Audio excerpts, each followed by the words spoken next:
Assalamualaikum warahmatullahi wabarakatuh. Waalaikumsalam warahmatullahi wabarakatuh. Selamat malam teman-teman semuanya. Semoga senantiasa dalam keadaan sehat dan bahagia. Puji syukur kehadirat Allah Subhanahu wa taala di tengah aktivitas kita semua masih diberikan kesehatan, rezeki dan kesempatan-kesempatan yang baik untuk meningkatkan diri, belajar dan tentunya berproduktivitas. Sebelum memulai, izinkan saya mengenalkan diri dulu ya. Jalan-jalan ke Belanda, main gundu dengan gembira. Perkenalkan, nama saya Wilda yang akan memandu jalannya acara. Terima kasih Cakep. kepada semua peserta yang sudah hadir. Semoga malam hari ini kita akan banyak belajar dan tentunya rangkaian acara pada malam hari ini itu adalah merupakan rangkaian acara dari lomba menulis resensi buku puisi perkara-perkara nyaris puitis karya Hilmi Faik yang diselenggarakan atas kerjasama Gramedia Pustaka Utama dengan Genitri. Oke, sebelum kita mulai, kita baiknya awali dengan membaca doa di dalam hati. Semoga acara pada malam hari ini dapat berjalan dengan lancar. Semua masukan, inputan yang akan kita terima pada acara ini dapat bermanfaat untuk kita semua. Amin, amin ya robbal alamin. Oke, baik. Saya akan membacakan susunan acara pada malam hari ini. Pertama, pembukaan. Kedua, sambutan Ketua Genitri oleh Ibu Iis Singgi. Kemudian pembacaan puisi. Dilanjutkan sambutan dari penulis buku perkara-perkara nyaris puitis, Bapak Hilmi Faik. Dilanjutkan kembali dengan pembacaan puisi. Kemudian dilanjutkan oleh materi oleh Bapak Nizar Mahyuzar. Diselang jeda pembacaan puisi, dilanjutkan dengan sesi tanya jawab. Kemudian puncak acara yaitu pengumuman pemenang lomba resensi buku puisi perkara-perkara nyaris puitis. Dan sebagai penutup, kita dengarkan kembali pembacaan puisi dari teman-teman kita. Itu adalah susunan acara kita pada malam hari ini. Untuk mempersingkat waktu, saya langsung saja masuk ke sesi pertama, yaitu sambutan dari Ketua Genitri. Kepada Ibu Iis Singgi, kami persilahkan. Ya, terima kasih Mbak Wilda. Assalamualaikum warahmatullahi wabarakatuh. Perkenalkan, saya Iis Singgi, Ketua Genitri Indonesia. Terima kasih saya ucapkan kepada teman-teman yang sudah hadir malam ini, kepada sponsor kita, Gramedia, kepada Pak Hilmi sebagai tokoh utama di acara ini, juga kepada Pak Nizar yang nantinya akan berbagi banyak hal di malam ini. Baik, sebentar ya, anak saya pulang les. Saya bukakan pintu dulu. Ya, mohon maaf, ada iklan sebentar. Ya, baik, langsung saja. Tidak berlama-lama, sedikit gambaran atau sedikit latar belakang kenapa ide lomba resensi ini muncul di benak saya, gitu ya. Ini yang pertama, memang ini adalah kegiatan agenda rutin Genitri, di mana Genitri selalu akan ada event yang diadakan setiap kali event selesai harus ada event berikutnya, seperti itu ya. Dan event yang belum pernah kami adakan adalah event resensi. Memang kami adalah kumpulan orang-orang pemuisi ya Bapak Ibu ya. Di grup Genitri itu sebagian besar 70%-nya adalah pemuisi. Dari awal berdirinya Genitri, kami memang berkumpul untuk bergerak gitu ya. Setelah bisa berpuisi kita mau apa gitu.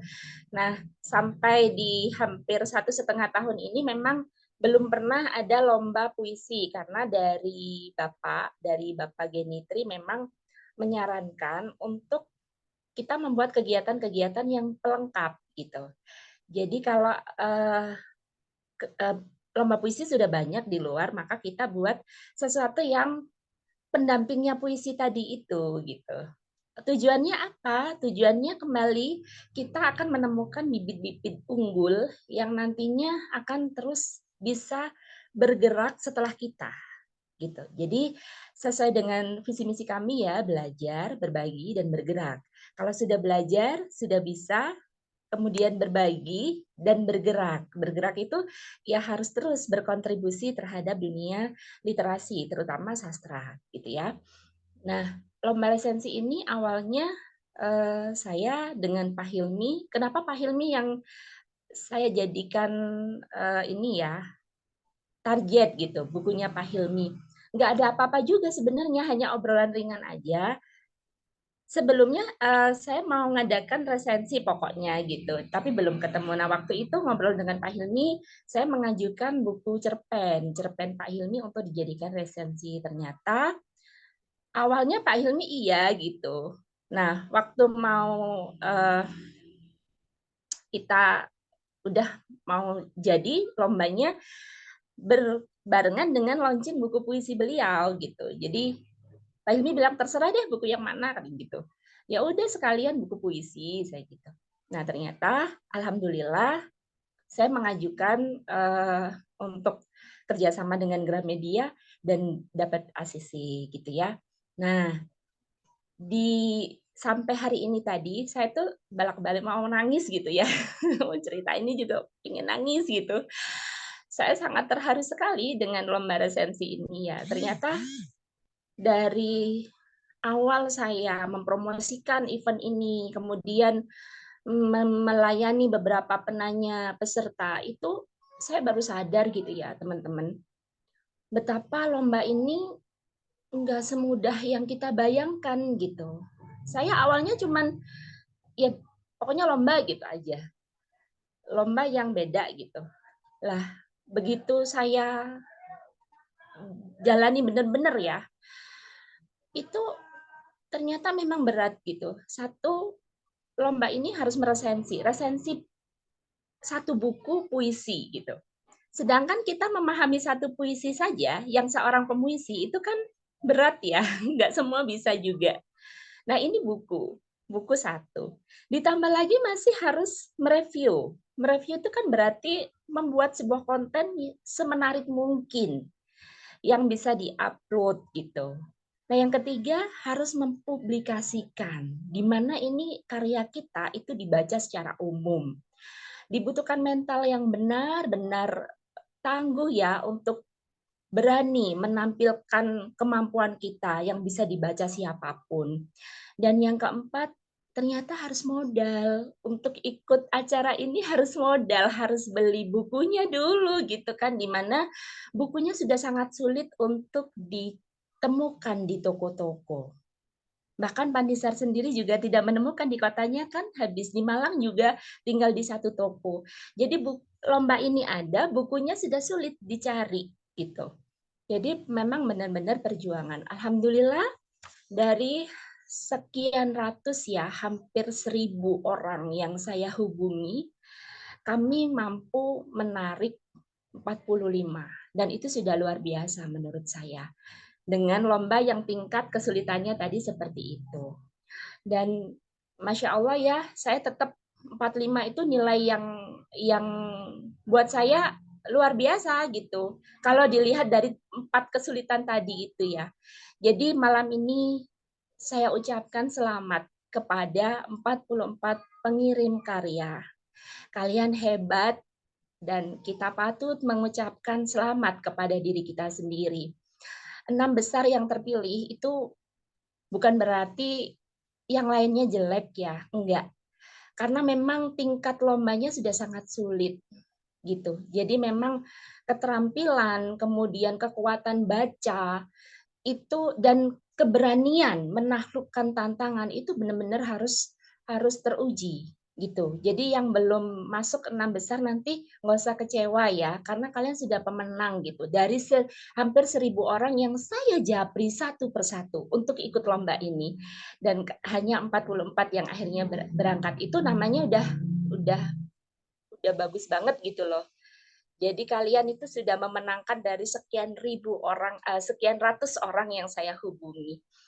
Dan sekali lagi saya ucap, saya sampai sekarang tuh masih gemeter. Ini lomba atau event yang benar-benar membuat saya itu apa ya, speechless gitu ya, kayak wow gitu loh, karena saya ikuti betul gitu perjuangannya ya, perjuangan teman-teman untuk mendapatkan bukunya, kemudian untuk ya tadi melawan ketidakpercaya diriannya tadi itu. Gitu. Jadi sampai sekarang saya masih pengen nangis gitu ya kalau ingat perjalanan yang event ini. Jadi terima kasih sekali kepada teman-teman yang sudah mau bergerak dan mau mendukung saya, baik saya ya, mendukung saya pribadi, juga mendukung Genitri, juga mendukung event ini baik secara langsung maupun tidak langsung. Itu saja dari saya. Terima kasih. Wassalamualaikum warahmatullahi wabarakatuh.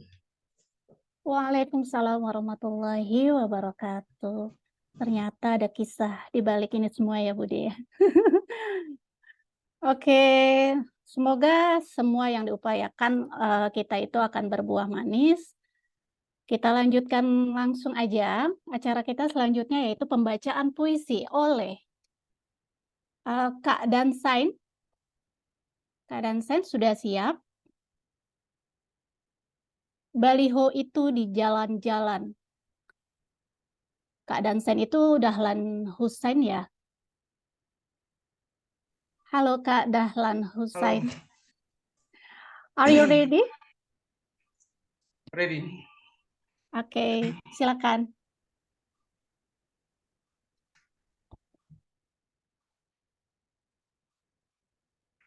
Baik. Terima kasih atas kesempatan yang diberikan. Tanpa mengurangi waktu dan rasa hormat saya, langsung saja. Jadi puisi yang ingin dibacakan adalah Untuk Baliho di Jalan-Jalan, karya Hilmi Faik.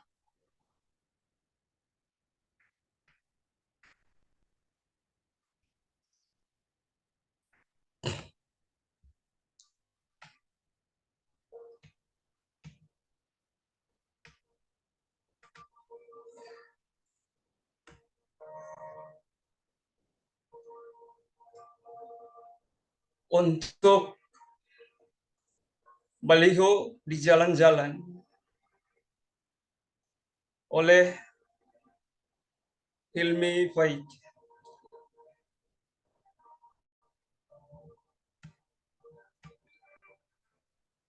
Senyummu hutan, tempat aku tersesat, mentakrifkan pesan, hingga di satu persimpangan kesimpulan, aku disergap dilema.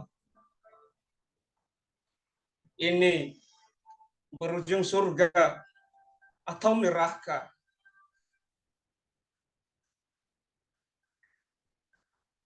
Aku menunggu burung gagak atau nazar, alih-alih merpati putih pembawa daun zaitun.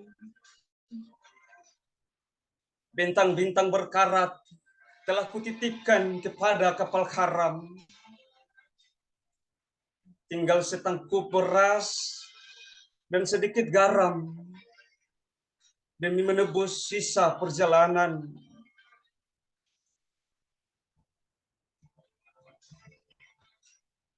Dadaku telah mengeras oleh sumpah, sekalipun tulang keringku patah, menyisakan perih seluas samudra Hindia. Akan aku ikuti arusnya sampai rumah tua, tempat segala sunyi dan lara bersua. Di situ kurajut lagi segala yang bisa kujadikan jirah, agar lara menjadi guna. Maka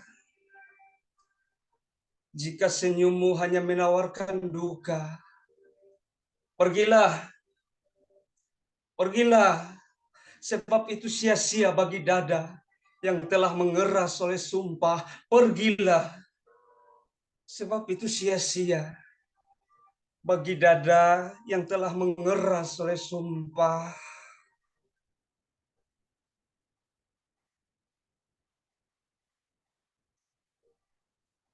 Sekian, terima kasih. Saya. Yeay. Terima kasih Kak Dansen untuk pembacaan puisinya. Untuk baliho di jalan-jalan dari tadi saya mencoba menginterpretasikan cuma masih belum bisa. Coba nanti ya kita akan tunggu materi dari Bapak Nizar. Oke, lanjut aja kita masuk ke acara selanjutnya, yaitu sambutan dari penulis buku puisi perkara-perkara nyaris puitis, Bapak Hilmi Faik. Kepada Pak Hilmi, dipersilakan. Terima kasih, selamat malam. Assalamualaikum warahmatullahi wabarakatuh. Ya, selamat malam semua. Ini ada berapa orang nih yang sudah bergabung? Ada 24 termasuk saya. Cukup banyak untuk ukuran acara di malam Rabu ya. Jam-jam segini bagi orang kota seperti Bang Riri itu jam-jam sibuk pulang kerja, tapi masih menyempatkan waktu. Terima kasih. Juga terima kasih untuk teman-teman yang sudah apply dan ikut lomba resensi ini. Terus terang, saya senang sekali ya. Kalau bahasa Bude itu terharu, saya mungkin lebih dari itu. Karena sebenarnya saya tidak berharap banyak dari buku saya ini. Begitu diterbitkan itu saya udah senang. Entah berapapun nanti yang beli dan baca, saya sudah senang karena sudah diterbitkan. Itu saja sebenarnya. Tapi kemudian ternyata respon teman-teman tuh di luar ekspektasi saya. Ada yang minta diluncurkan di tempatnya kemarin di Pirik Nguyuh di Majalengka, lalu Bude Is juga dengan senang hati membikinkan ibaratnya gitu ya, membikinkan kenduri berupa resensi. Itu seperti kan saya yang sunat, tapi Bu Is yang mengadakan kenduri sunatannya gitu. Jadi saya merasa tersanjung.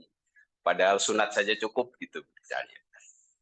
Nah, di luar itu kemudian juga saya menginsafi ternyata banyak orang-orang baik di sekeliling saya yang mau membaca buku saya, yang mau mereview, bahkan mau ikut lomba, ikut berkorban untuk membeli, mencari buku saya yang katanya susah dicari. Mungkin iya, mungkin juga karena memang bukunya sedikit kali ya, jadi susah dicari. Mungkin penerbitnya nanti perlu tahu agar dicetak lebih banyak. Terima kasih untuk Genitri, terutama untuk BDIS yang sudah mau susah-susah mengadakan acara ini. Saya kira itu saja sambutan dari saya. Poinnya adalah saya ingin berterima kasih kepada semua yang terlibat dalam acara ini. Itu aja. Assalamualaikum warahmatullahi wabarakatuh. Waalaikumsalam warahmatullahi wabarakatuh. Kami juga terima kasih Pak Hilmi untuk buku puisinya yang cukup banyak memberikan inspirasi buat kita semua. Oke, kita lanjut ya. Acara selanjutnya ini adalah materi yang akan disampaikan oleh Bapak Nizar Mahyuzar. Halo, selamat malam Bapak Nizar. Selamat malam. Iya, Pak Nizar, salam kenal ya. Ya, siap Mbak Wulan. Mbak Wilda, Pak. Pak Tadi saya Wilda, perkenalan ya. pakai Iya pantun betul. loh. Mbak Wilda, iya. Aduh, maaf. Nggak apa-apa, Pak Nizar. Pak Nizar, udah siap ya menyampaikan materi pada malam hari ini nih? Sesiapnya yang saya bisa. Karena Interpretasi saya puisi ya, Pak Nizar ya? Iya, siap. Sesiapnya yang saya bisa. Oke, baik. Sebelum Pak Nizar menyampaikan materinya, saya sedikit bacakan biodata pemateri. Bapak Nizar Mahyuzar, penyair dan esais, aktif di Organisasi Mata Pelajar Indonesia. Karya tulis dimuat di laman artikel Badan Bahasa Kemdikbud, majalah Tempo, Koran Sindo, Kompas, Jawa Pos, Pikiran Rakyat, Bandung Pos, Kabar Priangan, dan beberapa portal berita digital. Karyanya buku puisi Bersama Doa Kecil 1999, buku puisi tunggal di Puncak Gunung Nun 2023, dan buku kumpulan puisi bersama Muktamar Penyair Jawa Barat 2023, terbaru buku Postscriptum Para Pembuat Mitos berisi esai-esai bahasa diterbitkan oleh penerbit Basa Basi. Sementara esai-esai mengenai ulasan penulis sedang dalam proses penyuntingan untuk diterbitkan. Kita doakan yang terbaik dan dilancarkan prosesnya ya Pak Nizar. Amin. Amin, amin ya robbal alamin. Oke, baik, kita langsung aja masuk ke materi yang insya Allah sangat bermanfaat buat kita semua dan sangat relevan terhadap acara kita, Lomba Resensi Menulis Buku Puisi. Silakan Pak Nizar. Baik, terima kasih Matur nuwun untuk semua yang telah memberikan kesempatan, dan saya sangat merasa berbahagia sekali dapat bersilaturahim, terutama dengan Genitri, telah diberi kepercayaan juga pada Bang Hilmi, yang sebetulnya kita satu grup di sebuah grup dan sering berkomunikasi. Untuk semuanya juga yang hadir, saya akan mulai dari satu cuplikan kalimat yang ada dalam buku novel Il Postino, dan kebetulan novel itu juga difilmkan ya, dari Antonio Scarmeta. Ada satu kutipan kalimat yang saya pikir menarik untuk kita bicarakan saat ini. Kutipannya itu kurang lebihnya kita dapat mengatakan bahwa ada suatu cara untuk mengatakan sesuatu dengan sesuatu yang lain. Kurang lebihnya seperti itu. Nah, masuk ke dalam apa itu karya puisi, saya pikir pernyataan dari Antonio Scarmeta ini adalah pernyataan yang ditujukan salah satunya pada teks-teks karya sastra, dan terutama di sini adalah karya puisi. Puisi, teks yang dibuat sedemikian rupa dengan reka bahasa dan reka tekstualnya menghasilkan sebuah teks yang memiliki makna multi-interpretasi, memiliki makna yang lebih dari satu, dan ini sudah menjadi pemahaman bersama. Kalau misalkan pendekatannya dulu saya pernah diajari, pendekatannya kita bisa mendekati makna puisi dari penulisnya, dan kebetulan di sini penulisnya hadir, Bang Hilmi.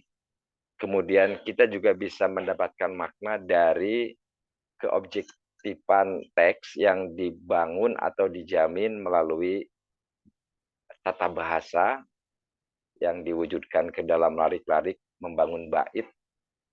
Kemudian kita juga bisa meraih makna puisi dari dialog antara teks dan pembaca, dan ini kecenderungan yang sekarang sedang berkembang, bahwa puisi kemudian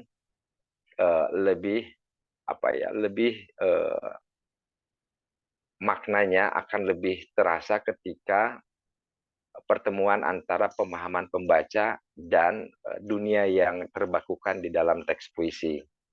Yang keempat adalah menyatukan ketiga aspek tadi, makna subjektif penulis, makna yang terbakukan di dalam puisi, dan semacam cakrawala pengetahuan yang ada dalam pembaca potensial, sehingga teks puisi menjadi teks yang relatif memiliki makna dengan hubungan berbagai latar si pembaca. Nah, ini yang kemudian seringkali disebut dengan pembingkaian teks puisi melalui konteks. Kita sebut saja dengan semesta konteks puisinya. Itu mungkin secara teoretis, namun saya akan membahasnya lebih plastis, bahwa puisi yang memiliki makna polisemi ini, tadi sudah saya katakan ada makna penulis, makna objektif, dan makna relatif pembaca. Kadangkala kita sebagai pembaca menerapkan prosedur penafsiran terhadap puisi, dan ketiga aspek tadi sebetulnya tersertakan di dalam bagaimana kita memahami puisi. Dulu mungkin pernah ada perbincangan yang sangat tidak selesai mengenai puisi Sitor Situmorang berjudul Malam Lebaran, dan hanya satu baris, Bulan di Atas Kuburan. Perdebatannya panjang sampai ke ilmu fisika, karena memang pada saat Lebaran bulan mungkin terlihat tipis atau mungkin tidak ada kalau lagi mendung. Jadi memang interpretasi sekarang ini ternyata lebih banyak berfokus pada teks dan pembacanya. Nah, yang kedua yang mau saya sampaikan adalah bagaimana puisi juga memendam kesadaran atau common sense yang dalam bahasa lain itu menembus batas-batas kesadarannya sendiri. Dalam kehidupan sehari-hari, bagaimana kita berbahasa dengan penuh kesadaran, namun sebetulnya kesadaran itu juga dibayang-bayangi dengan ketaksadaran. Sebagai contoh, ketika kita masuk ke rumah ibadah, misalkan di masjid, masuk ke masjid, kita sering menemukan satu pengumuman ya, yang membawa handphone harap dimatikan. Saya pikir ini hal yang sangat berterima dengan kesadaran umum. Namun ketika kita telisik lebih mendalam, maka sebetulnya ada hal yang melampaui kesadaran. Dari pernyataan yang membawa handphone harap dimatikan, ya ternyata yang harap dimatikan adalah bukan handphonenya, tetapi yang membawa handphone. Makanya mungkin di Indonesia banyak Islam garis keras ya, karena memang yang dimatiinnya tidak baku. Yang dimatikannya adalah bukan handphonenya, tetapi yang membawa handphone harap dimatikan. Masuk ke WC juga sama. Yang kencing harap disiram. Berarti kan yang disiramnya adalah orangnya. Demikian pula yang sering digunakan di dalam penulisan berita. Misal ada pernyataan pencuri itu berhasil ditangkap oleh polisi. Nah, pernyataan-pernyataan ini sebetulnya kan tidak logis, karena yang berhasil sebetulnya bukan polisi, bukan pencuri, tetapi polisi. Namun praktik-praktik berbahasa ini mau coba dikuak atau dipelajari, dirasai oleh puisi. Tadi sangat menarik ya. Budeis mengatakan pemuisi bukan penyair. Saya pikir ini diksi yang menarik. Mengapa tidak penyair, atau satu lagi pesyair? Kalau ada pemuisi mungkin ada pepuisi nantinya, dan seterusnya. Nah ini kesadaran dalam hal menggunakan lambang kata ternyata memiliki konsekuensi dalam hal makna. Nah, berikutnya saya melihat kecenderungan bahwa di dalam beberapa karya perkara-perkara nyaris puitis, buku kumpulan puisi Bang Hilmi Paik, dapat dikatakan bahwa ada tegangan antara bagaimana berita dan cerita itu disampaikan. Mungkin boleh jadi ada cara lain untuk menyampaikan berita, yaitu dengan cerita. Kurang lebihnya begitu. Jika kita mempercayai bahwa berita itu adalah fakta dan cerita dalam perspektif karya sastra adalah fiksi, maka kita bisa melihat dan menimbang sejauh mana fakta dan fiksi itu mampu dibicarakan, mampu disuarakan oleh karya sastra, oleh puisi sendiri. Nah, kalau dulu ada sebuah buku kita bisa dari peristiwa ke imajinasi, mungkin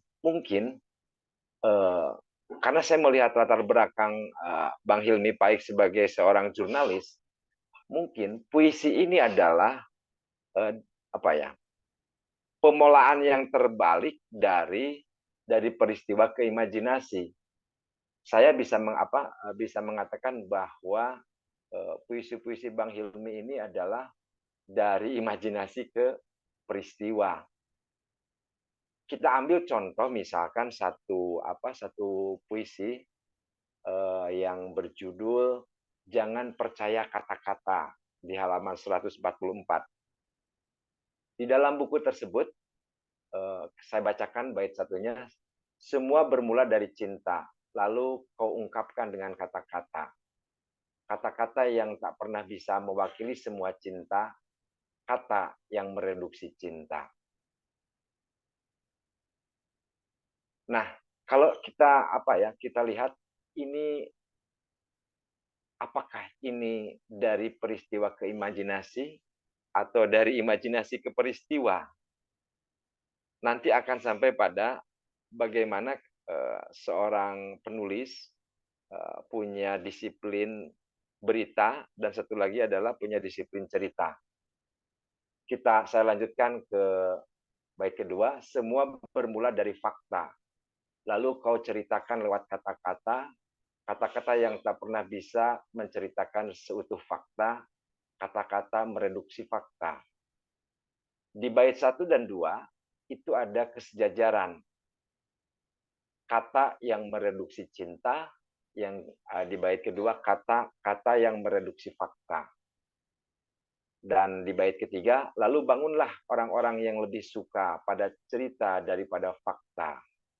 Mengulik-ulik cerita agar dia berkuasa. Bila perlu menyewa jasa penyusun kata-kata. Nah,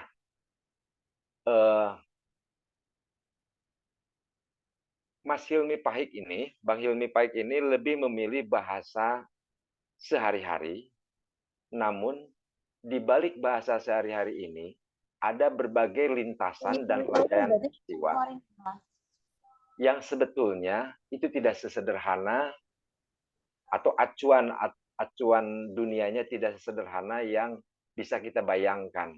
Ketika saya masuk sebagai pembaca di bait ketiga, maka ada konteks sosial budaya di sana yang tidak sederhana. Kemudian bait berikutnya, yang sampai kepadamu coba periksa kembali. Siapa tahu itu cerita yang sudah ditambah-tambah. Bak bulan berbopeng yang diceritakan semulus pantat bayi. Bak jeruk asam tapi gambarnya manis sekali. Nah,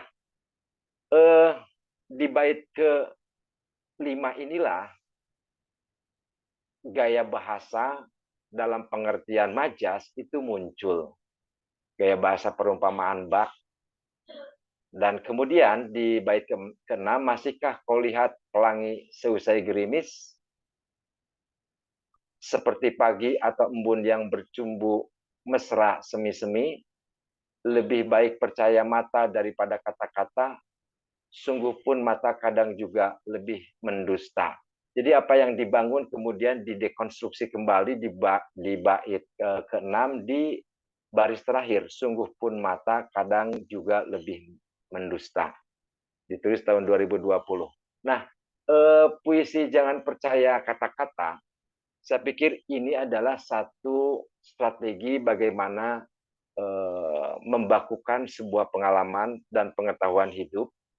Dan saya membaca bahwa seorang Bang Hilmi Paik adalah seorang yang selalu dari peristiwa kemudian ke tulisan. Tulisan di sini dalam pengertian adalah faktual, karena berita faktual. Tetapi ketika apa yang dia tulis adalah, karena dia juga adalah penulis cerpen, satu lagi adalah sekarang penulis puisi, bagaimana sesuatu yang begitu rigid di dalam penulisan berita, sekalipun itu adalah picture, itu ternyata ada syahwat dari Bang Hilmi Paik untuk merayakan imajinasi. Jadi saya melihat dokumen cerpen, dokumen puisi Bang Hilmi Paik itu adalah energi imajinasi yang kemudian mereka ulang fakta yang telah dicerap oleh seorang Bang Hilmi Paik. Nah, kaitannya dengan interpretasi, kembali,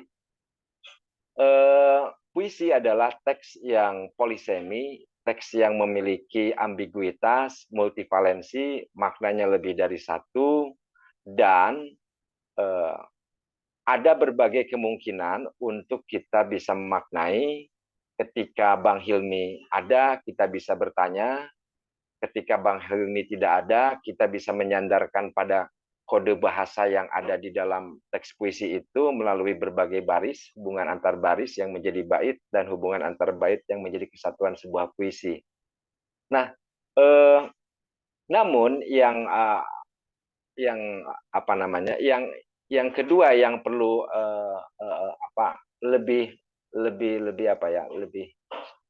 lebih abstrak, selain kode bahasa, kita juga harus melihat kode teksnya.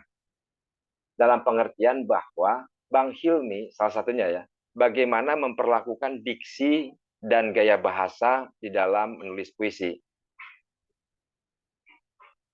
Sekali lagi saya mengatakan bahwa menginterpretasi puisi ada kode bahasa yang harus dilampaui. Yang kedua adalah kode teks.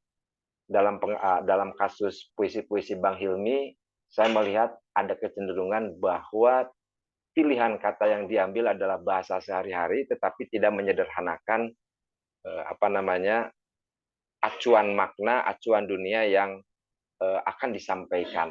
Nah, yang ketiga adalah kode sosial budaya. Tadi sudah saya bacakan ya, bait ke-3 dan ke-4. Lalu bangunlah orang-orang yang lebih suka pada cerita daripada fakta, mengulik-ulik cerita agar dia berkuasa.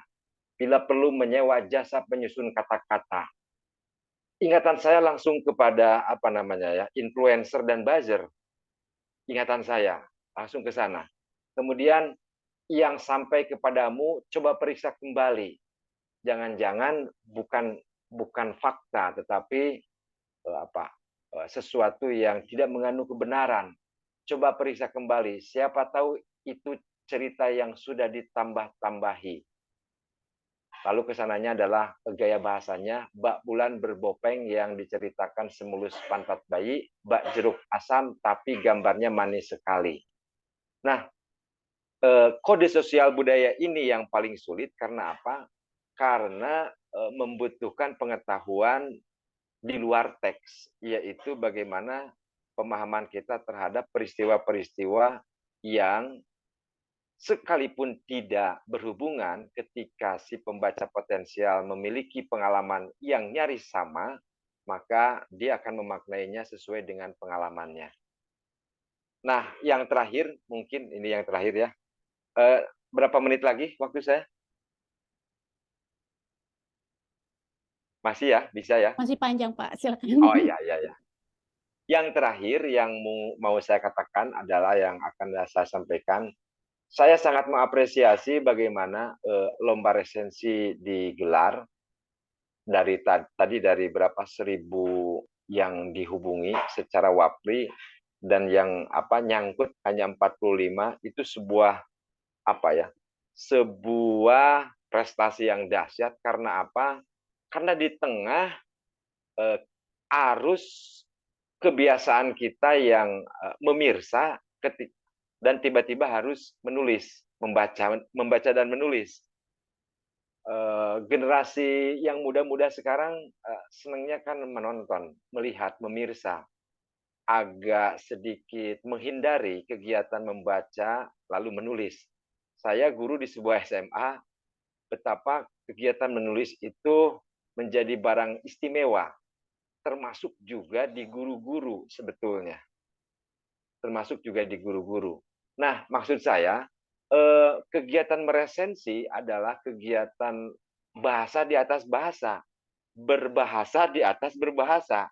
Sudah kita harus menginterpretasi, memaknai karya puisinya yang tidak satu, banyak, lalu kita membuat generalisasi dari berbagai kekhasan yang ada dalam buku itu, dan memolakannya ke dalam teks review, teks ulasan buku sering disebut dengan resensi, dan tentu saja saya akan berbagi bagaimana membuat resensi itu sepemahaman saya sebagai guru ya, bahwa mungkin nanti yang paling terkendala kalau itu pesertanya siswa ya, siswa pelajar itu adalah bagaimana menganalisis teks puisi. Bagian pembuka kita bisa menuliskan judul, kemudian menuliskan di bagian pembuka ada gambaran umum buku, deskripsi secara umum, deskripsi kepengarangannya, siapa seorang Hilmi Paik, berapa karyanya dan seterusnya. Kemudian ada sinopsis atau ringkasan isi buku. Nah, persoalannya ketika itu puisi, bagaimana membuat sinopsis kan itu. Cerpen juga sama ketika buku kumpulan cerpen. Apakah sinopsisnya itu adalah mengelompokkan berbagai judul puisi dalam tema-tema tertentu, nantinya kan begitu. Ada berbagai pilihan. Nah, kemudian itu baru bagian pembuka. Di bagian isi adalah bagaimana menganalisis struktur yang ada dalam puisi tersebut. Bagaimana menganalisis struktur, bentuk, dan isi puisi. Karena dari struktur, bentuk, dan isi puisi inilah kemudian seorang resensator akan mengambil sebuah penilaian secara umum yang di bagian penutup disebut dengan kesimpulan atau judgement. Dan judgement ini juga ditambah dengan rekomendasi. Untuk siswa SMA, saya pikir ketika ada yang berhasil membuat resensi dan sudut pandangnya original, meskipun sederhana, tetapi dia punya pemahaman yang khas dia, saya pikir ini adalah sebuah apresiasi yang tumbuh dan bagus di tengah ledakan teks yang ada di internet dan tidak membuat bangunan pengetahuan kita semakin kuat tetapi semakin lemah. Itu mungkin beberapa gambaran yang dapat saya sampaikan. Saya ucapkan selamat kepada Genitri yang telah membuat lomba resensi buku. Kepada Mas Hilmi Paik, saya pagi jalan-jalan ke Gramedia, tidak ada bukunya. Alhamdulillah, saya tanyakan habis katanya ya. Jadi saya akan memesan dari penulisnya langsung dengan barokahnya tanda tangan penulis. Itu mungkin yang dapat saya sampaikan, dan selamat atas peluncuran buku puisi Bang Hilmi. Mengenai bagaimana kecenderungan isinya, mungkin suatu saat saya juga akan mengulasnya, Bang Hilmi. Itu, terima kasih. Salam semuanya. Assalamualaikum. Waalaikumsalam warahmatullahi wabarakatuh, Pak Nizar. Terima kasih banyak atas pemaparan materi yang cukup kompleks, cukup bikin saya bingung. Bingung ya? Kode-kode yang disampaikan itu sama ya dengan nilai-nilai puisi ya, kode bahasa, sosial, budaya, itu maksudnya mungkin sama nilai-nilai puisi gitu ya. Banyak banget sih yang detail-detail yang perlu dibahas lagi. Tapi praktek itu lebih bisa membuat kita terbiasa kali ya untuk nge-review sebuah buku, apalagi buku puisi.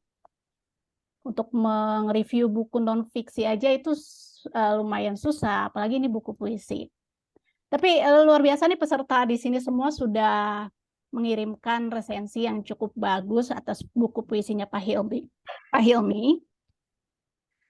Selanjutnya kita akan buka sesi tanya jawab, tapi sebelum sesi tanya jawab bergulir, kita akan dengarkan kembali pembacaan puisi oleh Kak Hawa. Kak Hawa, halo Kak Hawa. Halo, Sudah siap ya Kak? Untuk teman-teman yang lain mungkin bisa disiapkan dulu pertanyaannya. Nanti setelah Kak Hawa membacakan puisi, kita akan sampaikan pertanyaan kepada Pak Nizar ya. Untuk Kak Hawa dipersilakan Kak. oke, bentar, Kak.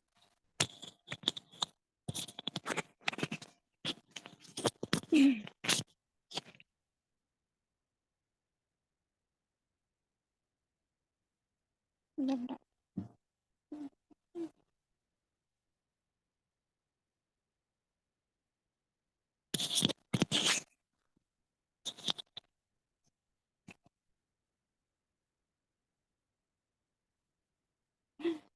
Bentar.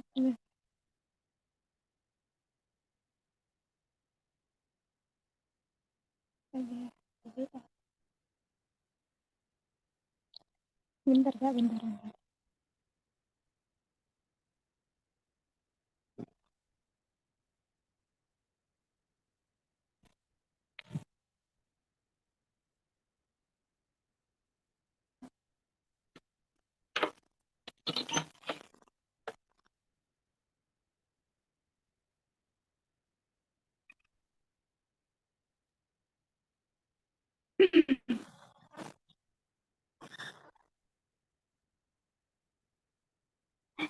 Aku lah. Oke.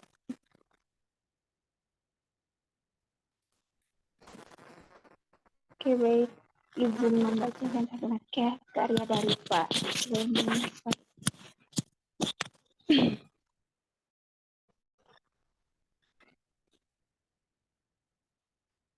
Doa. Dari balik pagar aku menyerukan doa agar segala yang keras di dadamu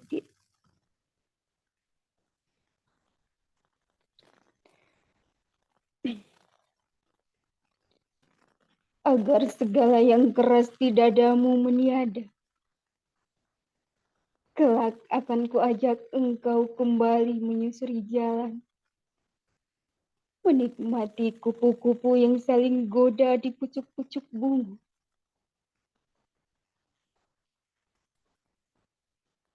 Pada akhir doaku, sekali lagi kusebut namamu. Siapa tahu, kali ini pintu langit mengintip. Lalu doaku menyelinap menjadi seonggok batu yang kuat meremukkan segala penyakit. Bulan masih terlalu remaja untuk kita lupakan. Angin malam bersiuh dari pohon randu. Lalu duduk di tubir pembaringan. Dari situ, aku tahu bahwa kau pun berjuang untuk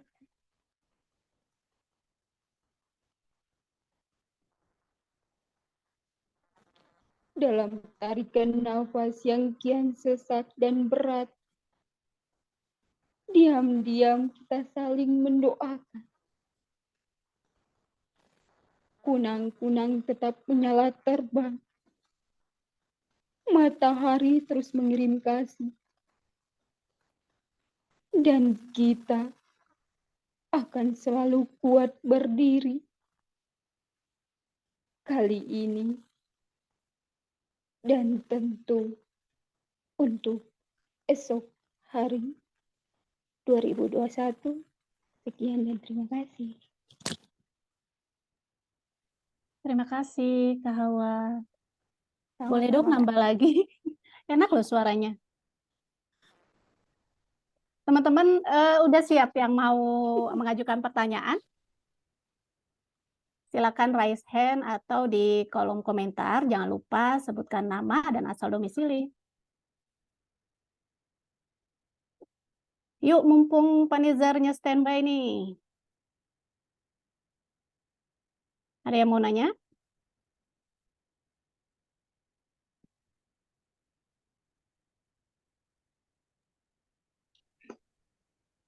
Ya mungkin sharing-sharing aja lah, jangan bertanya, saya juga sama masih belajar.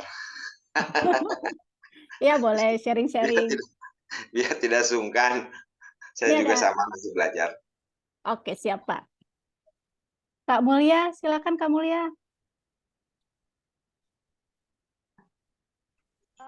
Suaramu kedengeran? Mohon maaf, Kedengeran? lagi riuh. Oke, Assalamualaikum warahmatullahi wabarakatuh. Selamat malam semuanya. Izin bertanya Pak Nizar, tadi pas kebetulan aku ngedengar tentang sinopsis dan aku pas waktu nyari-nyari tentang resensi juga ada dibahas tentang itu dan jujur reviewnya untuk di resensinya Pak Hilmi itu aku nggak mencantumkan sinopsis karena ya tadi bingung gitu kan. Ini gimana nih kalau antologi gitu kan. Di belakangnya juga nggak ada apa aroma tulisan-tulisan tentang sinopsis gitu kan. Jadi rada bingung makanya kiranya gitu masukan ke pemula kayak Mul nih sinopsisnya kira-kira dirangkai kayak apa atau mungkin penggantinya apa gitu untuk kalau antologi. Maaf ya agak belibet, semoga jelas pertanyaannya. Makasih. Terima kasih. Udah nangkap ya Pak Nizar ya? Tentang sinopsis. Gimana cara bikin sinopsis untuk buku puisi itu? Iya, baik. Ya, mohon maaf sekali mungkin yang nanti berkenan menjawab adalah jurinya mungkin. Saya hanya berbagi pengalaman saja ini mengenai bagaimana membimbing anak-anak di tingkat SMA membuat resensi buku. Begitu. Memang apa namanya membuat resensi itu ya apa berpikir di atasnya lagi, berpikir lagi gitu. Kalau ini ada apa ini teks itu adalah sebuah bahasa, sebuah pesan, di atasnya lagi ada pesan gitu. Memang apa namanya kegiatan berpikir yang high hot segitulah, high order thinking. Ya apa namanya paling tidak kita bisa mengelompokkan sebuah antologi puisi, satu dari tematis, tema-tema apa atau kecenderungan apa yang ada. Misalkan di dalam buku perkara-perkara nyaris puitis ini ada tema sosial, ada tema pribadi tentang keluarga, sosial dengan politik disatukan, dan ada tema-tema tentang alam misalkan. Itu kan bisa saja kecenderungan-kecenderungan seperti itu. Selain itu apa namanya? Nah, bahan apa ya? Bahan untuk membuat sinopsis ini dengan mengidentifikasi dari sudut pandang tema bisa. Kalau misalkan puisinya itu dibuat dengan bab, kita lebih enak. Sebetulnya lebih enak untuk membuat sinopsis. Buku ini terdiri dari 3 bagian. Kalau dalam novel namanya bab mungkin. 3 bagian, dan bagian pertama ditulis misalkan dalam rentang waktu berapa, bagian kedua dalam rentang waktu berapa, bagian ketiga dalam rentang waktu berapa.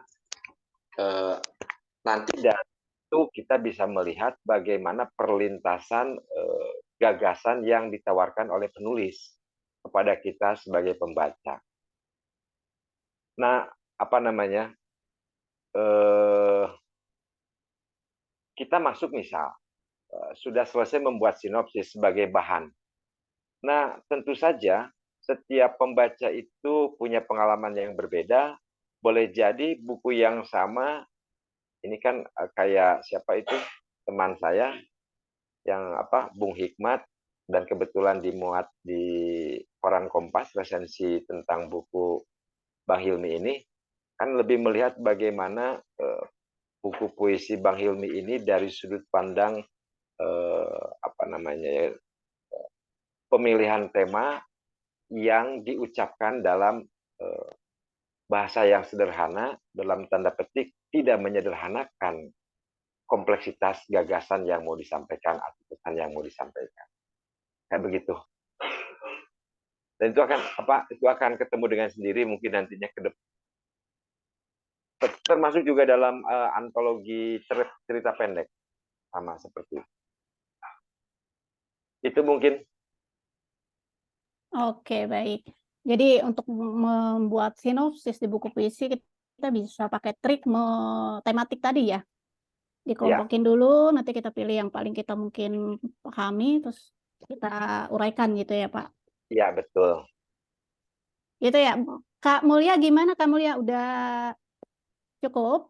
Atau masih ada yang mengganjal?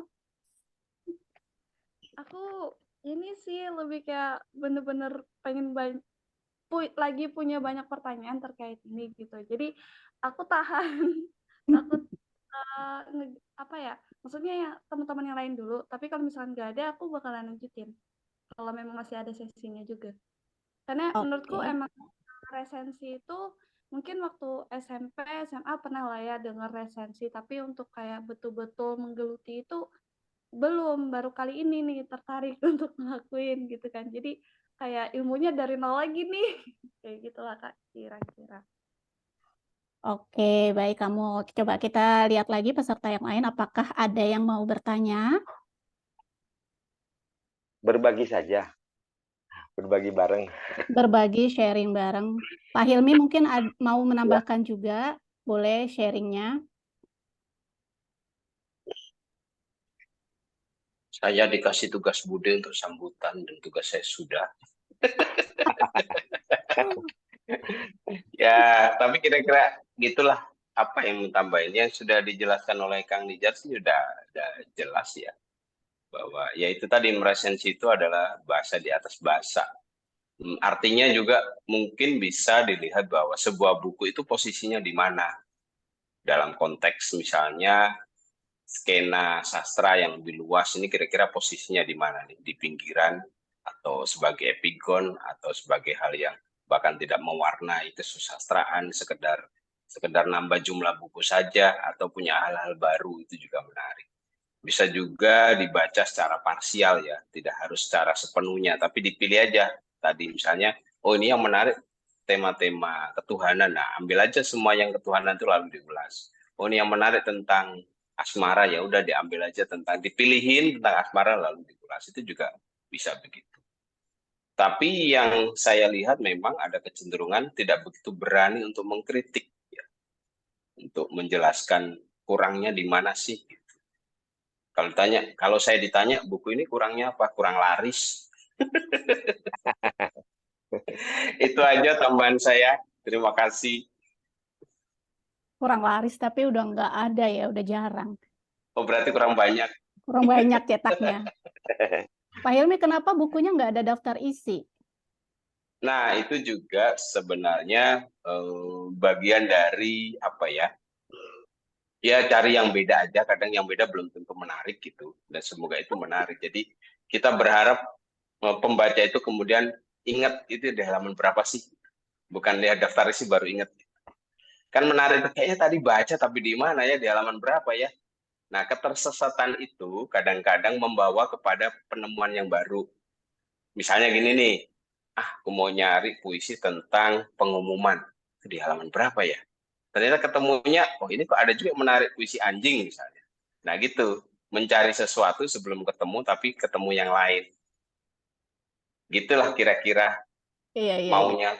Tapi menyiksa nggak sih tanpa daftar isi menyiksa nggak bagi pembaca?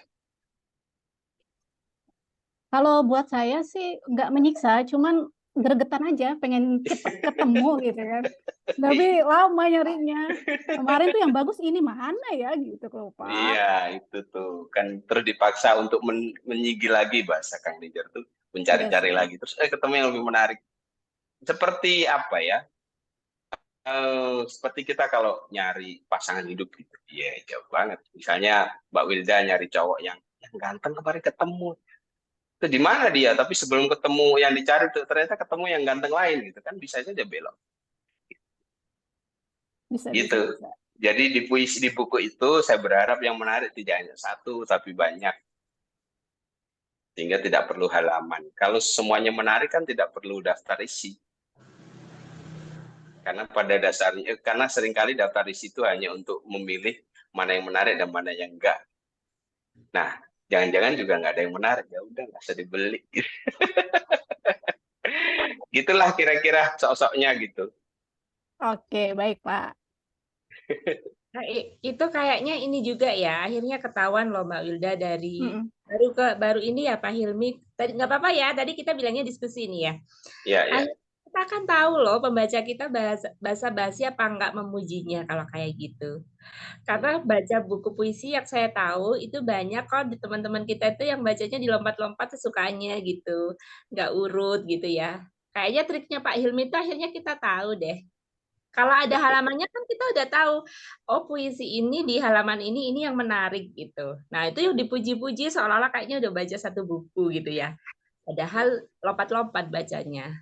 Dan dengan trik itu kita akhirnya tahu loh, itu bisa tahu loh apakah teman kita tadi itu eh, tulus atau jujur ya, jujur membaca semuanya atau lompat-lompat gitu. Kayaknya gitu deh Pak Hilmi. Bisa juga sih, tapi sebenarnya buku ini sih bisa dibaca dengan cara lompat-lompat, dengan duduk, dengan tengkurap, bebas. Jadi sebenarnya itu sih Mbak, apa ya? Ya memang itu antara cara yang cari gimmick-gimmick gitu aja. Mungkin nggak penting gimmick itu, tapi semoga menjadi sesuatu yang penting. Buku Gramedia banyak juga yang pakai halaman. Saya juga baru ketemu ini yang nggak pakai halaman. Waktu itu saya dikasih draftnya gitu, terus nggak ada halamannya. Terus saya bilang, udah nggak usah dikasih daftar isi, nggak ada halamannya, nggak ada daftar isinya. Terus saya bilang, nggak usah dikasih daftar isi. Sebenarnya sih mau aja mereka kasih daftar isi. Gitu sih. Ya mungkin ini nyaris buku, perkara-perkara nyaris puitis di dalam nyaris buku, karena nggak ada daftar isinya. Itu Kang Nijar dan teman-teman. Mbak Emi juga katanya di chat ini dia bilang sering tersesat. Tapi betah kan? Yang penting itu sih tersesat tapi betah. Siap, siap. Teman-teman yang lain mungkin ada yang mau bertanya. Jadi resensi dengan review itu sebenarnya beda ya, memang ya. Ya beda sih. Kalau review mungkin dalam level ya. Review itu sekedar ngasih tahu ini ada buku jenis ini. Kalau resensi lebih saya memanai lebih dalam. Bisa saya berbeda dengan teman-teman yang lain, tapi resensi itu lebih jauh, lebih beyond. Karena itu tadi bahkan berani memetakan ini posisi buku di mana sih posisinya. Bisa sejauh itu meskipun tidak harus sejauh itu. Atau bisa pembacaannya secara sangat personal. Kalau Kang Nijar tadi kan bilang ada segitiga makna tuh, makna teks dengan sistem bahasanya yang sudah baku, kemudian dunia pembaca dengan segala referensinya, dan juga dunia penulis dengan segala konteks yang meliputi dia ketika dia menulis teks itu sendiri. Nah, ini segitiga kalau di dalam hermeneutika kan jelas tuh, semuanya punya subjektivitas dan juga punya objektivitas. Jatuh-jatuhnya nanti kan pada itu, apa yang disebut sebagai objektivitas yang subjektif atau subjektivitas yang objektif. Semuanya serba relatif jadinya. Makanya itulah disebut kalau puisi itu atau buku puisi sifatnya adalah prismatis. Beda sudut pandang melihat, beda makna yang didapat. Bahkan saya sebagai penulis sendiri pun hari ini saya menjelaskannya bisa berubah minggu depan. Karena pada dasarnya penulisnya sudah mati. Mati pada saat teks itu selesai, si penulis itu sudah mati. Meskipun secara jasad dia masih hidup, tak lain dia sebagai penafsir, sebagai pembaca terhadap teks yang dia tulis sendiri. Seperti itu loh kadang-kadang ilmu tafsirnya itu. Iya Kang Nizar ya. Tuh kan, mantap ya. Kalau sudah sama yang suhunya mah langsung. Itu mungkin yang dimaksud tadi menembus kesadaran itu ya. Jadi Ya. kayak nggak sadar gitu ya. Ya kan dulu apa Seno Gumira juga kan kalau tidak terwadahi oleh jurnalistik ya sastra bicara kan begitu kurang Nah, lebihnya. betul, betul. Ada Ketika jurnalisme hal-hal, dibungkam. Iya. ada hal-hal yang memang itu tidak bisa disampaikan dengan berita, tetapi dengan cerita. Saya memaknanya begitu. Iya, betul, betul, betul kan. Betul sekali. Kalau di dalam berita itu disiplinnya rigid ya. Ya, Jadi kalau ada satu hal aja yang tidak dipenuhi, maka berita itu gugur sebagai berita. Sementara di dalam puisi atau di dalam sastra, ketika disiplin verifikasi, disiplin akurasi dan lain-lain itu tidak bisa dipenuhi misalnya, kita bisa berdalih di dalam lisensi puitika, yang di situ maksudnya bisa imajinasi dan lain-lain. Dan maka disitulah sebenarnya kalau berita itu menghadirkan fakta, maka sastra dia bisa menghadirkan kebenaran. Jadi kebenaran itu tidak selalu harus faktual begitu. Kira-kira gitulah di sastra. Itu Semoga ada tidak makin bingung ya. sepertinya ada pertanyaan satu lagi Mbak di chat. Di kolom chat ya, Mbak Emi. Berarti resensi pembacaan lebih detail, lebih dalam daripada review ya? Mohon penjelasan rumusannya diulang supaya mudah diingat dan dalam menulis resensi. iya. Rumusan biar gampang diingatnya rumusannya apa yang membedain resensi dengan review gitu ya. Ya mungkin begini ya nanti sama Bang Hilmi dilengkapi dengan kalau menurut saya yang pertama mungkin kita harus melihat dulu bahwa sebuah teks itu tujuannya buat apa. Kalau untuk informatif menyampaikan sesuatu berarti tidak ada penilaian dari penulisnya. Tetapi ada juga yang melampaui informasi. Informasi digunakan untuk menilai. Maka teks itu digolongkan ke dalam argumentasi. Nah, di dalam argumentasi sendiri ada banyak ragam teks. Salah satunya adalah eksposisi. Eksposisi kan secara secara normatif itu kan strukturnya itu tesis, argumen, kemudian penegasan ulang. Berikutnya ada juga argumentasi yang dikeluarkan oleh sekelompok orang dan biasanya sebagai redaktur di media namanya tajuk rencana atau editorial. Editorial itu ya lebih pengembangan dari teks eksposisi tadi. Tesisnya dinamakan dengan pengenalan isu. Argumentasinya ada 3. Yang pertama adalah argumentasi pendapat penulis, yang kedua adalah pendapat ahli, dan yang ketiga adalah pandangan cermat dengan penyertaan data-data fakta yang mendukung untuk di bagian penutupnya sebagai interpretasi atau kesimpulan. Nah, di mana posisi resensi? Resensi masuk juga ke dalam teks argumentasi. Bahkan ketika ada rekomendasi, maka resensi itu tidak hanya teks argumentasi, tetapi juga teks persuasif. Misalkan di bagian penutupnya, buku ini tadi sudah dikatakan posisinya di mana, positioningnya. Kalau dalam kesusastraan, buku ini apakah mengekor pada sebuah kecenderungan, atau menginterupsi sebuah kecenderungan, atau buku ini memberikan wawasan baru dalam estetika penulisan puisi Indonesia. Kemudian di akhir ada semacam rekomendasi jika Anda ingin mengetahui perkembangan mutakhir perpuisian Indonesia, maka buku perkara-perkara nyaris puitis layak untuk dikoleksi. Kan kayak begitu. Kalau strukturnya kayak tadi lah kurang lebihnya. Itu mungkin kalau apa nah tadi review ulasan ya.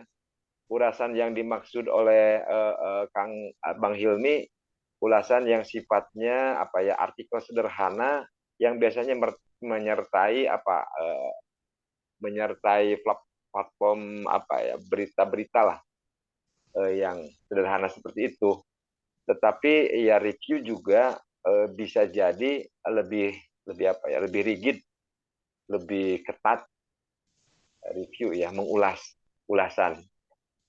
Jadi lebih ketat dan mampu menyampaikan argumentasi dengan data-data fakta-fakta yang apa ya, yang bisa dipertanggungjawabkan. Yang apa ya? Yang pasti sederhananya begini, saya aja belajar bagaimana meresensi buku itu, lihat saja di Kompas misal, tiap ya minimal 2 bulan terakhir lah, tiap minggunya itu. Seperti apa sih orang menulis resensi kayak gitu? Itu yang paling praktis. Nanti ketahuan, oh iya seperti ini. Mungkin begitu kalau pandangan saya. Ini Bang Hilmi nih yang redakturnya. Lebih paham itu. Ya, apa ya? Resensi dan review itu memang bagi sebagian orang itu seperti membedakan antara ketoprak dan gado-gado. Kok rasanya sama aja gitu. Dan memang kan tidak ada batasan yang tegas gitu, tidak ada garis demarkasi yang tegas. Kadang-kadang review juga dianggap resensi, kadang resensi juga dianggap review. Dan kedua-duanya tidak berdosa gitu. Kalau review dianggap resensi dan resensi dianggap review. Tapi itu tadi sama Kang Nijar sudah dirumuskan dengan sangat bagus. Saya tidak pengen nambah-nambah karena khawatir penjelasan saya malah mengaburkan apa yang sudah jelas gitu. Terima kasih penjelasannya Kang Nijar. Gitu teman-teman. Silahkan dilanjut. Oke, baik. Poin yang saya ingat itu gado-gado dan ketoprak ya. Sama rasanya. Hampir mirip. Oke, Tapi kalau kan nggak gini ya, Bang Hilmi ya, gini ya, Hmm, resensi juga tidak hanya berpatokan pada objek buku ya, resensi bisa betul. film, Ya, resensi bisa juga pameran lukisan, pameran foto. Bahkan kalau menurut saya picture, perjalanan ke sebuah objek wisata itu udah resensi. betul. Review juga begitu Kang. Review juga Iya, bisa mereview film, review iya, lukisan. Itu tadi ketoprak dan gado-gado. iya. Aduh. Enggak. Oke. Di kolom komentar ada tambahan lagi nih dari Kak Mul juga. Coba ya dibaca sebentar ya. Adakah minimal maksimal jumlah kata atau halaman dalam pembuatan resensi? Kalau tidak ada ulasan mengkritik mengenai isi buku, apakah itu belum bisa dikatakan sebagai resensi? Nah ini dia, ini agak menarik ya. Tadi di apa ya, di sama Bang Hilmi sudah dipantik bahwa resensi itu masuk ke dalam kritik atau tidak, atau resensi itu adalah apa ya, satu bentuk tulisan yang sebetulnya adalah kritik di dalamnya. Nah, harapan Bang Hilmi itu harusnya sampai ke sana, menilai sebuah buku sampai pada apa namanya, sampai pada penilaian bahwa buku ini bagus, positioningnya di mana, buku ini bagus dengan catatan, buku ini jelek dengan catatan, kayak gitulah kurang lebihnya.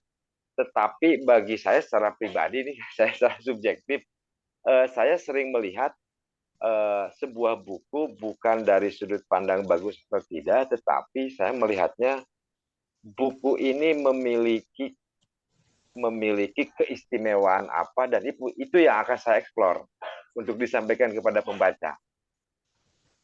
Saya lebih apa, bukan pertimbangannya ini buku jelek, ini buku bagus.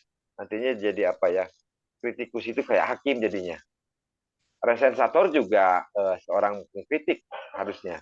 Tetapi apa, presensi buku, kalau saya secara pribadi akan lebih memosisikan diri di dalam buku ini, apa yang dapat dibicarakan dan itu apa ya, berhubungan dengan human interest. atau berhubungan dengan kepentingan khalayak ramai, relevansinya, baik relevansinya secara sosial, budaya, dan sebagainya. Kurang lebihnya seperti itu. Kalau saya secara pribadi. Namun kalau misalkan ada juga yang menilai bahwa seorang presensi di akhirnya dia judgementnya buku ini bagus, buku ini jelek, ya memang idealnya seperti itu. Cuma kalau saya secara pribadi nggak ke sana. Saya lebih melihat bahwa sebuah buku itu tentu saja dia dibuat dengan sepenuh daya untuk memberi sesuatu kepada dunia di luar dirinya. Makanya itu yang saya cari. Apa yang relevansi apa yang bisa dibicarakan dari buku itu untuk khalayak ramai. Kurang lebihnya seperti itu. Gimana Bang Hilmi? Ini. Setuju kan? Setuju. Ada pisan Pak. Jadi ya gitulah kira-kira.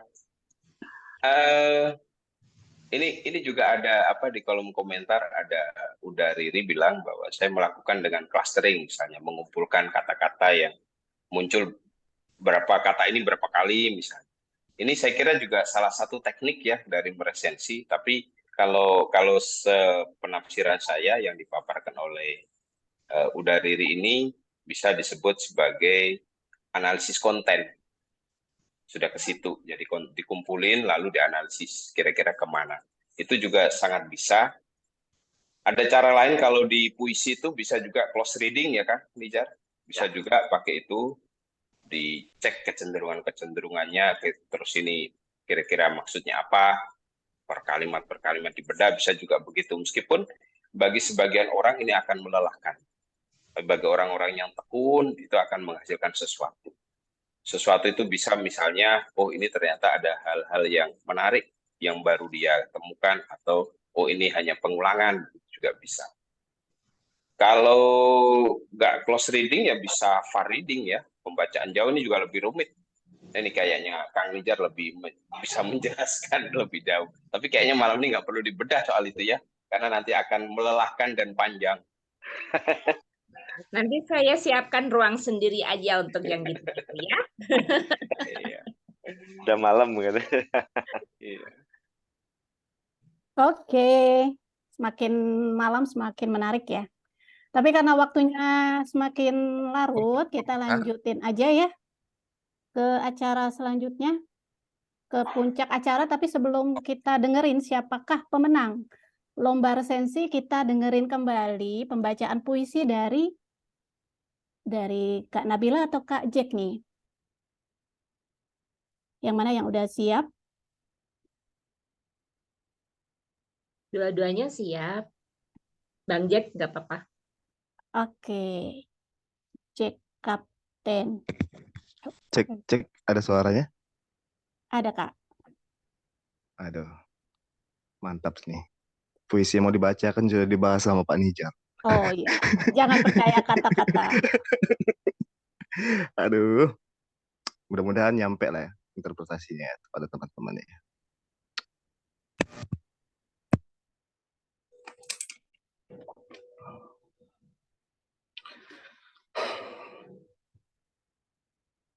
Jangan percaya kata-kata. Karya Hilmi Faik. Semua bermula dari cinta. Lalu kau ungkapkan dengan kata-kata. Kata-kata yang tak pernah bisa mewakili semua cinta. Kata yang mereduksi cinta. Semua bermula dari fakta. Lalu kau ceritakan lewat kata-kata. Kata-kata yang tak pernah bisa menceritakan seutuh fakta. Kata-kata mereduksi fakta. Lalu bangunlah orang-orang yang lebih suka pada cerita daripada fakta. Mengulik-ulik cerita agar dia berkuasa. Bila perlu, menyewa jasa penyusun kata-kata yang sampai kepadamu. Coba periksa kembali. Siapa tahu itu cerita yang sudah ditambah-tambahi. Bak bulan berbopeng yang diceritakan semulus pantat bayi. Bak jeruk asam. Tapi gambarnya manis sekali. Masihkah kau lihat pelangi seusai gerimis? Seperti pagi atau embun yang mencumbu mesra semi-semi. Lebih baik percaya mata daripada kata-kata. Sungguh pun, mata kadang juga lebih mendusta. 2020, halaman 144. Terima kasih.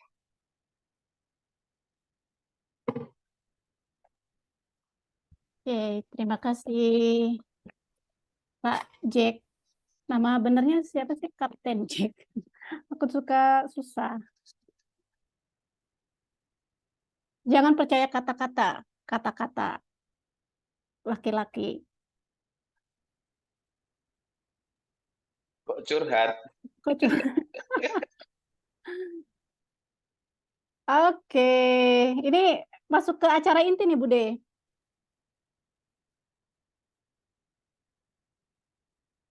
Pengumuman pemenang lomba resensi.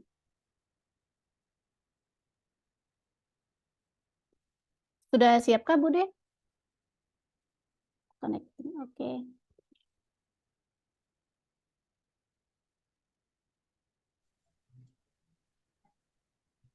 Ya, Mbak, sudah.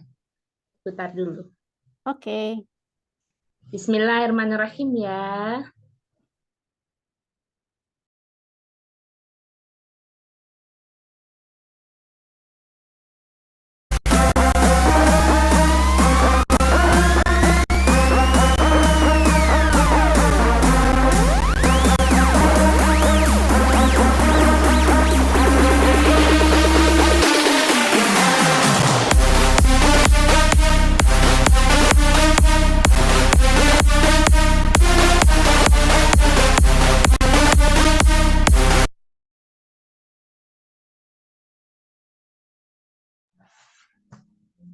Sudah bisa dibacakan ulang, Mbak Wilda. Selamat ya untuk para pemenang. Yeay, selamat kepada para pemenang. Juara 1 oleh Fatur Rozi, juara 2 Kak Emi Sui, dan juara ketiga Kak Muhammad Soleh. Untuk 6 besarnya bagaimana, Budi? 3 besar ya. 3 besar, oke. 3 harapan juga dibacakan. Untuk harapan 1. Tadi siapa sih? Aku catatan. Kak Amelia. Harapan 2-nya.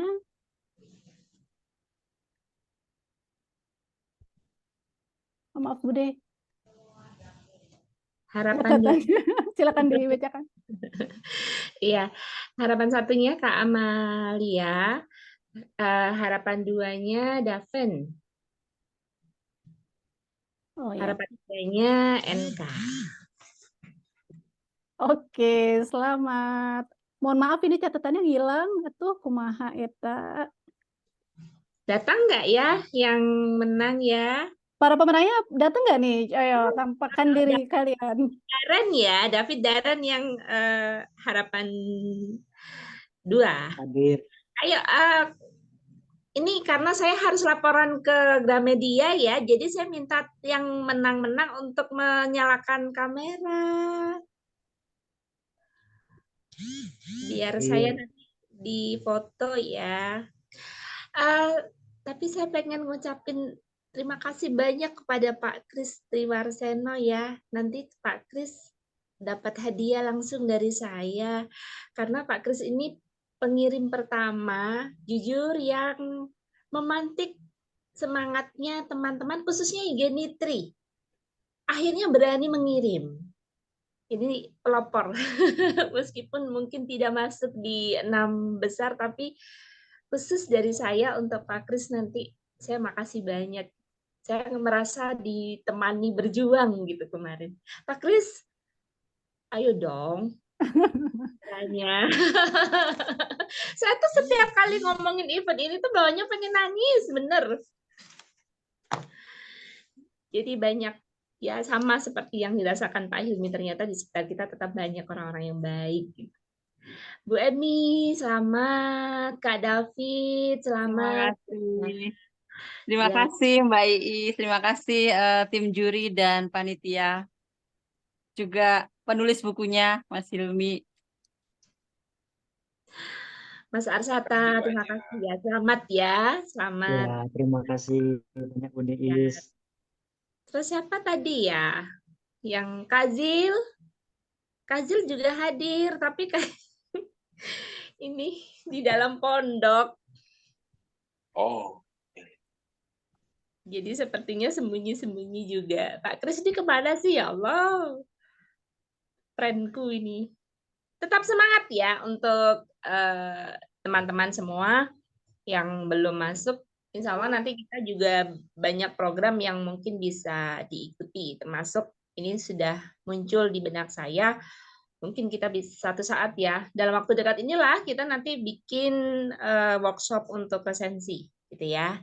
Nggak tahu nanti bisa dengan Pak Nizar lagi atau bisa dengan Pak Hilmi. Yang jelas ini tidak akan berhenti di sini. Karena memang kembali lagi pada tujuan ya, tujuan utama tadi, salah satu tujuan dari Genitri adalah memunculkan bibit-bibit yang nantinya akan bisa terus bergerak gitu di literasi. Gitu. Sekali lagi selamat teman-teman, ditunggu hadiahnya Pak Hilmi. Ya, kita foto dulu ya sekarang ya. Pak Singgi gimana? Siap kamera? Siap, saya siap.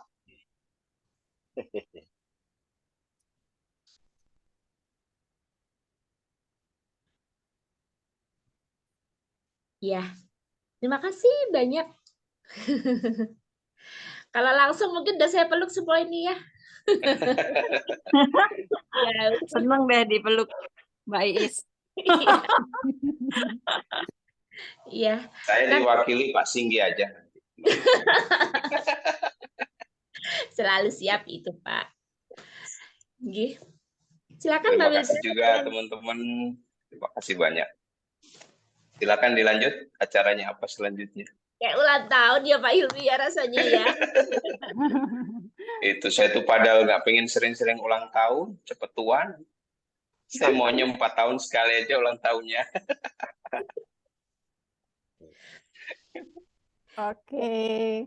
Sekali lagi selamat ya buat para pemenang, Kak Zil, Kak Emi, Kak Soleh, Kak Amelia, Kak David, dan Kak NK. Semoga berkah ilmunya, semua kan dikerjakan dengan hati, insya Allah teman-teman yang lain juga resensinya bagus-bagus ya, nilai-nilainya juga pada tinggi kok, tipis-tipis lah bedanya. Oke, untuk menutup acara pada malam hari ini kita dengarkan kembali pembacaan puisi oleh dua pembaca puisi jagoan kita ini. Ada Ki Pujo dan Kak Nabila. Kak Nabila dulu kali ya, perempuan dulu ya. Ladies first. Kak Nabila, disilakan. Bismillah, suaranya terdengar? Terdengar, aman. Baik. Sebelumnya, Bismillahirrahmanirrahim. Assalamualaikum warahmatullahi wabarakatuh. Selamat malam buat teman-teman semuanya. Salam silaturahmi dari aku Nabila asal Garut. Mohon izin kepada Pak Hilmi, saya membacakan salah satu naskah beliau yang berjudul Definisi Sahabat. Selamat mendengarkan.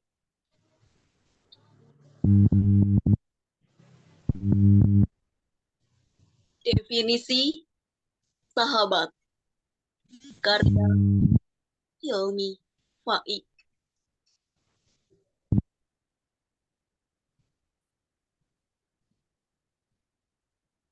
Orang-orang makin kisut dan keriput.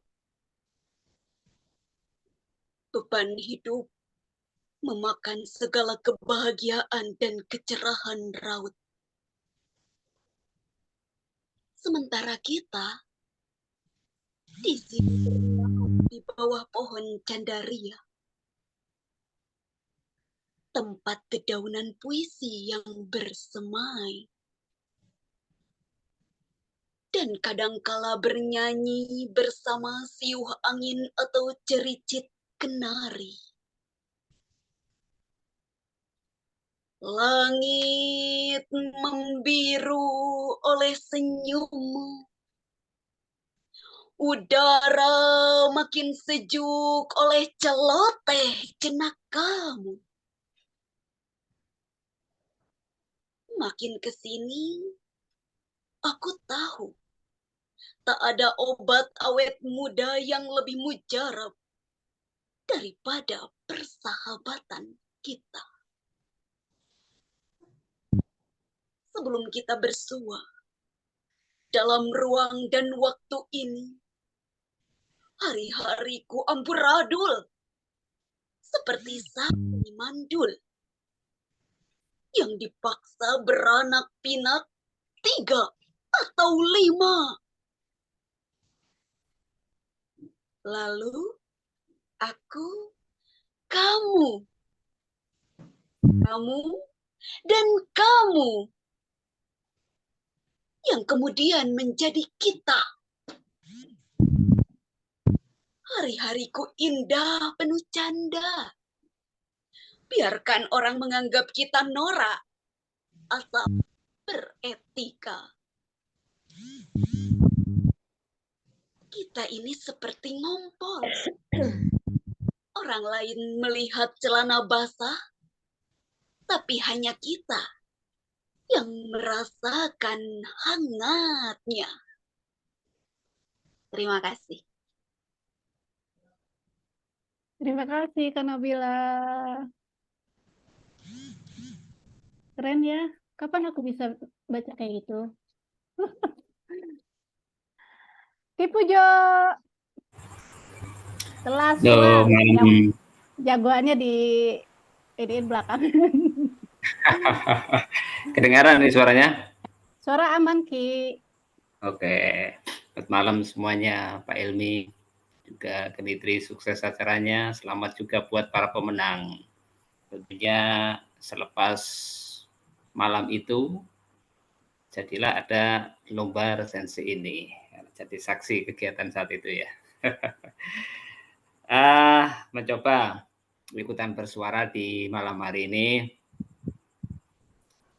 Pria tua rindu anaknya. Catatan Hilmi Faik.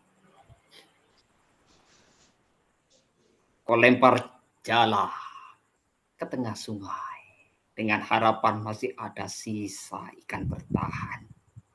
Perahumu goyah oleh hentakan lalu pelan-pelan menenang. Setelah mengikat tali jala, kau sekap peluh dari pipi sampai dagu. Keringatmu juga mengembun merata pada kaoswan yang mulai keriting oleh keusilan usia. Telapak tangan kanan mengelus telapak tangan kiri seirama, seperti dua manusia lelah yang saling menyapa. Kapal pada telapak itu begitu keras bekerja, mengantarkan anakmu pergi jauh ke ujung dunia. Tapi entah kapan dia kembali. Hanya lewat video call sesekali dia menyapa. Atau balas sapaan lewat grup WA keluarga. Aku masih sibuk. Lebaran ini juga belum bisa. Pandemi menghadang. Kata anakmu saat kau tanya kapan dia pulang. Sebenarnya kau ingin bilang, ayah rindu Ananda. Tapi kau tak tahu cara mengatakannya. Di tengah sungai begini, kau selalu mengingat buah hati yang dulu selalu menemani dan kau temani. Pelan-pelan kau tarik jala. Tak ada suatu apa yang menyangkut di sana. Itu kau tahu belaka. Hanya orang gila yang setia menepar jala ke tengah sungai penuh limbah. Kau tidak sedang mencari ikan. Kau sedang mengulang kenangan. Tak kala anakmu masih ingusan dan mudah ditemui kapan-kapan, tanpa rindu yang kini begitu beban. Seperti lilin dikepung angin. Kau tahu, umur tinggal setipis cincin. Tak ada yang lebih menyedihkan dibanding gagal merengkuh anak sendiri hingga usia pergi berganti kehidupan lain lagi. 2021.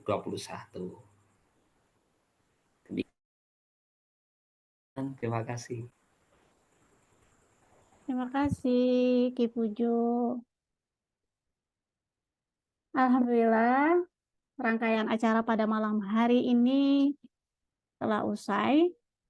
Ditutup manis oleh pembacaan puisi Pria Tua Rindu Anaknya. Maknanya dalam ya, Ki ya? Ya, itu efek pandemi kayak gitu. Itu memang terasa banget itu. Terasa. Iya. Oke, teman-teman. Karena waktu juga sudah malam, udah hampir 9:30. Kita akhiri saja. Saya berikan apresiasi, saya wakili Denitri, Bu Bude, apresiasi setinggi-tingginya kepada Pak Nizar selaku pemateri. Terima kasih banyak sudah menyampaikan ilmunya di sini. Semoga bermanfaat dan pasti bermanfaat. Insya Allah ya. Pak Hilmi Faik, Bu Deis juga dan semua peserta, para pembaca puisi. Saya minta maaf jika dalam penuturan kata-kata banyak yang salah, banyak yang kurang sana-sini. Mohon maaf, saya hanya manusia biasa, tak luput dari salah. Oke, sampai ketemu lagi di acara Genitri selanjutnya. Selamat malam, dadah. Terima kasih semuanya. Assalamualaikum warahmatullahi wabarakatuh. Semuanya. Terima kasih. Terima kasih semuanya. Assalamualaikum warahmatullahi wabarakatuh. Selamat untuk para pemenang. Selamat Mbak Emi, Terima Pak kasih Jihal, Mas Yemi. Pak Terima Engka, kasih. dan lain-lain.